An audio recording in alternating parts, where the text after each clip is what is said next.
Shalom Bapak Ibu Saudara yang dikasihi oleh Tuhan kita Yesus Kristus. Jumpa kembali di dalam podcast Mutiara hari ini. Sahabat bertumbuh dalam saat teduh yang seperti biasa hadir membawa keresahan dan persoalan di dalam hidup menjadi renungan yang kiranya membangkitkan kekuatan iman. Bagaimana kabar saudara di kesempatan kali ini? Kami senantiasa berharap saudara ada dalam keadaan sehat dan selalu diberkati oleh Tuhan kita Yesus Kristus. Dan di dalam podcast Mutiara hari ini kali ini kita akan mengangkat satu topik yang menarik yang mungkin saja kurang begitu mengenakan di beberapa telinga orang-orang tertentu. Di mana judul renungan kita kali ini akan mengangkat soal hamba cuan. Nas firman Tuhan terambil dari Lukas pasal 16 ayat 13 sampai dengan ayat yang ke-15. Demikian firman Tuhan. Seorang hamba tidak dapat mengabdi kepada dua tuan. Karena jika demikian, ia akan membenci yang seorang dan mengasihi yang lain. Atau ia akan setia kepada yang seorang dan tidak mengindahkan yang lain. Kamu tidak dapat mengabdi kepada Allah dan kepada Mamon. Semuanya itu didengar oleh orang-orang Farisi, hamba-hamba uang itu, dan mereka mencemoohkan dia. Lalu ia berkata kepada mereka, kamu membenarkan diri di hadapan orang, tetapi Allah mengetahui hatimu. Sebab apa yang dikagumi manusia dibenci oleh Allah. Amin untuk kebenaran firman Tuhan. Bapak Ibu Saudara yang dikasihi oleh Tuhan kita Yesus Kristus. Nas firman Tuhan kali ini dengan tegas memang berisi teguran dari Yesus Kristus ya. Kepada orang-orang Farisi. Yang dengan terang-terangan Yesus menyebut mereka sebagai hamba-hamba uang. Yesus mengajarkan mengenai seorang hamba tidak dapat mengabdi kepada dua tuan. Dan kamu juga tidak dapat mengabdi kepada Allah dan kepada Mamon. Lalu ia kemudian menyebut semuanya itu didengar oleh orang-orang Farisi. Hamba uang itu. Bayangkan ya, Injil Lukas menulis dengan tegas. Orang-orang Farisi, hamba-hamba uang itu. Siapa orang-orang Farisi? Ya mereka adalah elit-elit rohani. Mereka adalah pemimpin-pemimpin agama yang dihormati, saudaraku. Tetapi Injil Lukas berkata dengan tegas mereka adalah hamba-hamba uang. Dan Yesus sudah menjelaskan, seorang hamba Tuhan tidak dapat mengabdi kepada dua tuan. Kepada Allah atau kepada Mamona, yang di dalam pengertiannya itu berarti mencintai keuntungan. Bapak Ibu Saudara yang dikasihi oleh Tuhan kita Yesus Kristus, bagaimana dengan perjanjian baru? Ada beberapa tulisan dari Rasul yang memberikan kriteria-kriteria khusus ya kepada hamba-hamba Tuhan ya. Bahkan 1 Timotius 3 berkata bahwa seorang pelayan Tuhan, dalam arti kata seorang yang menjabat satu jabatan di dalam pelayanan ya, ia seharusnya adalah bukan seorang peminum, bukan seorang pemarah, melainkan peramah, pendamai, dan ada catatan tambahan di sini, bukan hamba uang. Perkenanan Tuhan dalam hidup kita itu semata oleh anugerah, tetapi Tuhan juga memiliki satu kriteria khusus bagi pelayan-pelayannya. Mereka tidak seharusnya menjadi hamba uang atau seperti judul saya di sini ialah hamba cuan. Cuan itu kan artinya untung. Mamona itu artinya keuntungan. Makanya hamba mamon itu adalah hamba cuan. Orang-orang yang dalam pikirannya selalu mengejar cuan. Untung, dan untung. Bagaimanakah perilaku hamba-hamba Tuhan dan hamba-hamba uang, saudara ya? Kalau saya mau memberitahu atau mengingatkan saudara, entah apakah saudara belum pernah membaca tentang kriteria imam-imam dan pelayan-pelayan Tuhan di dalam perjanjian lama, saudara ya. Itu Tuhan memberikan kriteria yang khusus sekali buat seorang imam di masa itu. Ada begitu banyak aturan-aturan yang sangat ketat sekali bagi mereka yang disebut imam ya, atau hamba-hamba Tuhan yang melayani di dalam rumah Tuhan. Diberikan spesifik. Dan kalau satu aja luput, itu bisa berbahaya bagi mereka ketika mereka melanggar aturan itu. Nah, saya percaya juga apalagi di dalam perjanjian baru. Kalau di dalam perjanjian lama saja untuk hukum itu begitu ketat ya. Contohnya, perjanjian lama itu mengatur jangan berzina, tapi perzinahan itu diartikan sebagai orang-orang yang tertangkap basah. Sementara di dalam perjanjian baru, perzinahan itu semakin dipersempit Tuhan maknanya ya. Dipersempit dan dipersulit.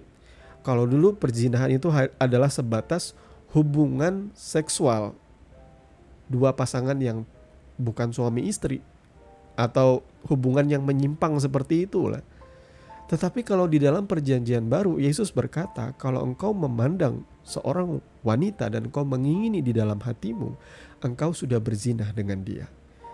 Jadi pengajaran Tuhan Yesus, ketentuan mengenai perzinahan di dalam perjanjian baru itu jauh lebih berat ya, karena itu mengatur soal keinginan yang tidak dilihat orang, yang masih belum dieksekusi, yang masih belum dilakukan.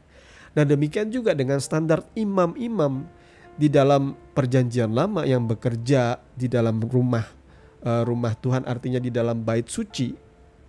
Mereka tuh punya aturan yang sangat ketat sekali. Bahkan ada beberapa yang tidak boleh meninggalkan kemah itu sembarangan. Ada banyak orang contoh-contoh di dalam perjanjian lama ya, imam-imam yang akhirnya tewas oleh karena mereka sembarangan di hadapan hadirat Tuhan yang hidup, saudara ya. Nah, dalam perjanjian baru seharusnya itu lebih lagi ya, lebih lagi, kita jauh lebih lagi. Tidak cuma sebatas hamba uang itu yang kelihatan bahwa kita menunjukkan kehidupan kita yang perlente, layaknya imam-imam atau orang-orang Farisi di masa itu. Mereka mengenakan pakaian kebesaran atau jubah yang begitu membuat orang segan dan menghormati mereka di jalan. Mereka juga menunjukkan gaya hidup layaknya raja-raja. Seperti itulah yang namanya hamba uang di dalam pandangan mata Tuhan. Karena fokus mereka adalah demi keuntungan mereka pribadi. Makanya Yesus berkata di dalam salah satu nas firman Tuhan di dalam Injil Matius ya, ia sedih melihat ada begitu banyak jemaat Tuhan yang terlantar, yang tidak dilayani dengan sungguh-sungguh, yang tidak dilepaskan, yang tidak dimerdekakan. Sampai-sampai Yesus itu berkata ada begitu banyak tuaian, tetapi penuainya sedikit. Loh, pada masa itu banyak hamba-hamba Tuhan. Kenapa Yesus berkata penuainya sedikit? Karena penuai atau hamba-hamba Tuhan di masa itu sibuk memikirkan keuntungan pribadi alias cuan. Mereka sibuk mikirin cuan. Bukan melayani dengan tulus, dengan ikhlas. Jemaat Tuhan menuntun mereka kepada Kristus Yesus, menuntun mereka untuk mengenal kebenaran, dimerdekakan. Tidak seperti itu di masa itu. Bagaimana dengan zaman sekarang? Sedihnya kalau saya pribadi ya melihat itu masih ya. Hamba Tuhan sekarang saya gak bisa bedakan mana hamba Tuhan, mana pengusaha kaya, saudara ya. Hamba-hamba Tuhan itu hari-hari ini itu figurnya, stereotipnya itu terlihat seperti seorang pengusaha dengan jas yang penampilan mereka begitu flamboyan, yang menunjukkan kemapanan, kemewahan. Belum lagi di sosial media, belum lagi di Instagram. Hamba-hamba Tuhan selalu memamerkan gaya hidup yang katanya diberkati, katanya berlimpah-limpah. Sehingga mereka dengan bebasnya menunjukkan dan memamerkan pakaian-pakaian mereka yang branded, tas mereka yang harganya ratusan juta sampai miliaran, jam tangan mereka mungkin ada beberapa yang pakai Patek Philippe yang harganya miliaran. Saudara, saya mau tanya di sini, mereka adalah hamba Tuhan atau hamba cuan sih? Saya tidak ingin saudara istilahnya menjelek-jelekan orang lain, tetapi Yesus sendiri sudah memberitahukan kepada setiap kita, dari buahnya lah kamu akan mengenal mereka. Karena standar imam di dalam perjanjian lama, mereka adalah orang-orang yang melayani di kemah suci, di bait suci, orang-orang yang fokus untuk Tuhan dan untuk melayani jemaat Tuhan. Mereka seperti perantara antara jemaat dan Tuhan. Mereka begitu sungguh-sungguh sampai-sampai mereka tidak pernah punya waktu memikirkan yang namanya hidup dalam kemewahan. Nah, hari ini dalam Jemaat perjanjian baru seperti bertolak belakang. Pastor-pastor pada berlomba-lomba memamerkan gerejaku yang paling besar, pelayananku yang paling diberkati, jemaatku yang paling banyak. Pastor-pastor dengan jemaat sedikit tidak mau kalah. Mereka juga pengen nunjukin dengan cara bikin story Instagram atau post di sosmed mereka sedang duduk-duduk memegang HP flagship, atau duduk-duduk sedang ada liburan di luar negeri atau di Bali, atau duduk-duduk kemudian tiba-tiba ada sebuah story seorang pastor keluar dari mobil mewah dan menunjukkan bahwa baru beli mobil baru. Saya bertanya-tanya, ini hamba Tuhan atau hamba cuan sih? Silakan jemaat sendiri menilai. Karena ini podcast bukanlah renungan secara spesifik ya. Ini podcast berangkat dari keresahan hati kami pribadi. Dan semoga ini juga ada di dalam hati saudara. Sehingga saudara bisa menilai dengan baik. Dan membawa itu semua di dalam doa. Supaya hamba-hamba Tuhan ini jangan jatuh menjadi hamba-hamba cuan. Atau menjadi hamba-hamba uang. Ada satu ungkapan Yesus di sini yang menarik ya. Ia berkata, kamu membenarkan diri di hadapan orang, tetapi Allah mengetahui hatimu. Ketika orang Farisi diingatkan tentang ayat ini, kamu tidak bisa menjadi hamba Tuhan dan hamba Mammon. Mereka, orang-orang Farisi ini mencemooh Yesus. Dan Yesus menjawab mereka, kamu membenarkan diri di hadapan orang. Artinya mereka mencemooh Yesus itu dengan ngomong kepada orang lain. Oh, kami bukan hamba uang. Kami orang-orang diberkati. Karena ikut Yesus harusnya diberkati seperti ini. Kalau kamu miskin, kamu bukan hamba Tuhan namanya. Kamu harusnya menunjukkan bahwa Abraham, Ishak, Yakub itu diberkati luar biasa. Salomo itu diberkati luar biasa. Daud diberkati luar biasa. Jadi hamba Tuhan harus kaya, harus punya minimal mobil sekian. Seperti itu pembenaran diri. Tetapi Yesus berkata, kamu membenarkan diri di hadapan orang. Tetapi Allah mengetahui apa yang ada di dalam hatimu. Sebab apa yang dikagumi oleh manusia dibenci oleh Allah. Lukas 16 ayat 15 tadi ya. Jadi banyak orang-orang yang saat ini menyatakan dirinya sebagai hamba Tuhan dan menunjukkan gaya hidup yang diberkati, yang mewah, melimpah-limpah. Mungkin saja ada begitu banyak jemaat Tuhan yang masih cupu dan pemahaman mereka tuh masih belum dalam soal kebenaran firman Tuhan. Mereka akan mengagumi ya, karena stereotipnya pertelevisian atau movie ialah orang yang cantik, orang yang tampan akan selalu dipuja-puja. Jadi kalau ada pastor yang cantik, tampan, kemudian mereka diberkati hidup mewah, orang-orang akan berkata, oh sungguh mereka adalah hamba Tuhan yang diberkati. Oh sungguh mereka adalah hamba Tuhan yang dimuliakan. Semuanya dikagumi oleh manusia. Tetapi apa yang dikagumi oleh manusia belum tentu membuat Tuhan kagum. Ada banyak hal-hal yang di dalam hati setiap anak manusia yang cuma Tuhan yang tahu. Tetapi sekali lagi, dari buahnya lah kamu akan mengenal mereka. Jemaat Tuhan, marilah menjadi jemaat Tuhan yang pintar. Kalau gerejamu terlalu banyak khotbah bukan pengenalan tentang Kristus, bukan mengajarkan tentang karakter-karakter, bukan mengajarkan tentang buah-buah di dalam kebenaran, dan lebih banyak mengajarkan hidup sukses, berlimpah-limpah diberkati dengan cara menabur sebanyak-banyak dalam gereja, maka saya kasih tahu saudara, gereja itu adalah gereja hamba cuan, bukan gereja hamba Tuhan.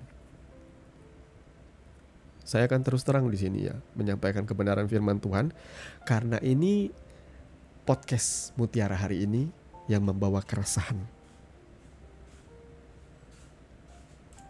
Supaya saudara mengerti dan tidak dibodoh-bodohi. Kedua, ada tipikal hamba-hamba Tuhan hari ini yang paling saya benci ya. Hamba Tuhan khususnya gembala itu kebanyakan mereka menjadi orang-orang yang pintar ngomong. Ucapannya itu bersayap. Mereka akan selalu ingin menunjukkan kepada jemaatnya bahwa mereka adalah orang yang baik, orang yang murah hati. Tapi dalam eksekusinya, dalam pelaksanaannya tidak seperti itu. Mereka orang yang licik sebenarnya. Ada banyak trik dan intrik di dalam pelayanan. Sama seperti istilah ya, kalau misalnya kita masuk ke dalam restoran, kita duduk fine dining, orang tahunya kita akan dihidangkan makanan yang enak, yang bersih, yang clean, dan dengan penataan piring yang begitu bagus ya, plating yang menarik, saudara ya. Tapi kalau kita pergi ke dapurnya, kalian akan lihat di sana ada begitu minyak bertumpahan, ada begitu banyak bahan-bahan makanan yang berceceran di meja, di lantai, ada begitu banyak kotor di sana sini. Itu yang namanya dapur restoran yang tersembunyi. Demikian juga dapur gereja, dapur pendeta itu seperti itu. Kelihatannya clean di depan, tetapi di belakang tuh ada begitu banyak kebusukannya. Ya. Sulit sekarang untuk mencari pastor atau hamba-hamba Tuhan tuh yang memang benar-benar murni di dalam pelayanan.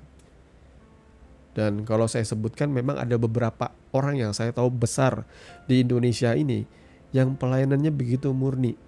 Dan dalam pandangan mata saya lah, dari dulu sampai sekarang, ketika saya bertobat di akhir tahun 90-an sampai hari ini eksistensinya, saya melihat, oh ya ini, karena saya melihat buah-buah yang mereka tunjukkan. Kalau masalah tabiat saya tidak tahu, tapi kalau dari soal buah-buah pelayanannya, saya melihatnya seperti itu. Jadi Bapak Ibu Saudara yang dikasihi oleh Tuhan, apakah yang harus saya lakukan? Kenapa saya memaparkan hal ini? Apakah semuanya itu digunakan supaya kita menghakimi pendeta-pendeta atau hamba Tuhan? Tidak. Kesemuanya ini untuk memberikan pengertian. Sama seperti Yesus dengan tegas berkata di sini dan memberikan dan menunjukkan kepada kita mengenai kriteria dari hamba-hamba uang, hamba-hamba mamon. Dan Injil Lukas sendiri dengan tegas berkata, orang-orang Farisi itu adalah hamba-hamba uang itu.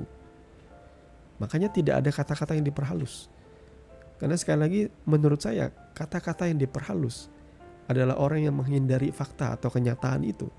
Sebenarnya ada agenda tersendiri bagi orang yang tidak berani terang-terangan atau menyampaikan hal ini dengan atau atas nama demi jangan kita saling menyerang. Siapa bilang kita saling menyerang? Ketika kita membuka kebenaran itu bukan saling menyerang namanya. Seorang sahabat memukul dengan maksud baik, ya. Sementara sahabat palsu itu memuji-muji di depan saudara, tetapi di belakang saudara ia menikam. Kalau sahabat yang baik dia akan tunjukkan, kasih tahu yang salah sama saudara itu apa. Ya seorang hamba Tuhan juga harus berani kasih tahu yang salah itu seperti apa. Jangan diam-diam baik, jemaatmu jatuh dalam dosa, didiemin, gak apa-apa aja yang penting persembahannya lancar. Saya gak mau negur, nanti kalau jemaat ditegur dia akan pergi dari gereja. Gak seperti itu. Kebenaran itu gak boleh diperhalus seperti itu. Kalau ada dosa, sampaikan dosa. Makanya saya suka kalau ada gereja yang punya tipikal 5 jawatan ini. Dan salah satunya ialah nabi yang menegur. Kalau ada seandainya jemaat yang salah, ditegur. Tapi tidak terang-terangan mempermalukan di depan jemaat juga sih ya. Maksudnya kalau Tuhan berbicara sesuatu yang keras seperti ini, terus terang di dalam hati saya tidak ada seorang pun yang sedang saya sindir atau sedang mau saya serang, saudara ya. Saya hanya melihat apa keresahan hati saya selama ini bertahun-tahun mengikuti Tuhan. Dan itu yang saya sampaikan. Ketika ada yang melenceng dari kebenaran firman Tuhan, itu yang saya sampaikan. Sebagaimana Injil Lukas juga berkata. Ketika Yesus berkata tentang hamba mamon, Injil Lukas dengan terang-terangan menulis apa? Orang-orang Farisi, hamba-hamba uang itu. Dia tidak sungkan-sungkan menyatakan bahwa orang Farisi itu hamba uang. Sekalipun mereka orang-orang yang dihormati. Dia tidak lalu memperhalus kata-katanya. Oh, mereka itu adalah orang-orang Farisi, orang-orang dihormati di sini. Kita jangan sampai bilang mereka hamba uang ya. Karena mereka adalah otoritas, orang-orang yang dihormati. Jangan, mereka rohaniawan.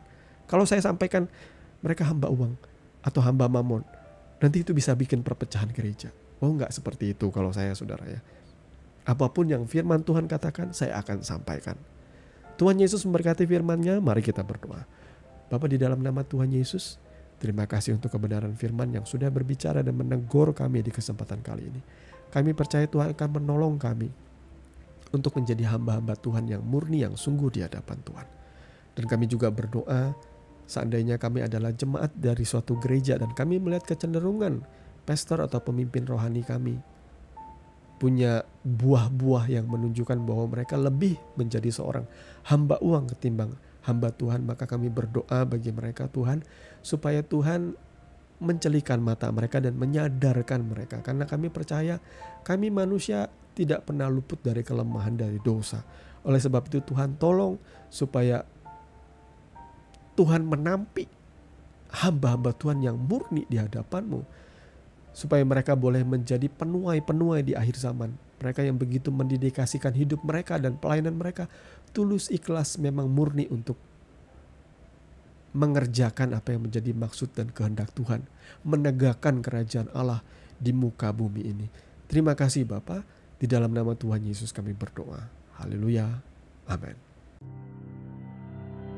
Saudaraku yang dikasihi Tuhan, saudara sudah mendengarkan kebenaran firman yang kiranya boleh menjadi dasar dan kekuatan di dalam setiap kehidupan saudara.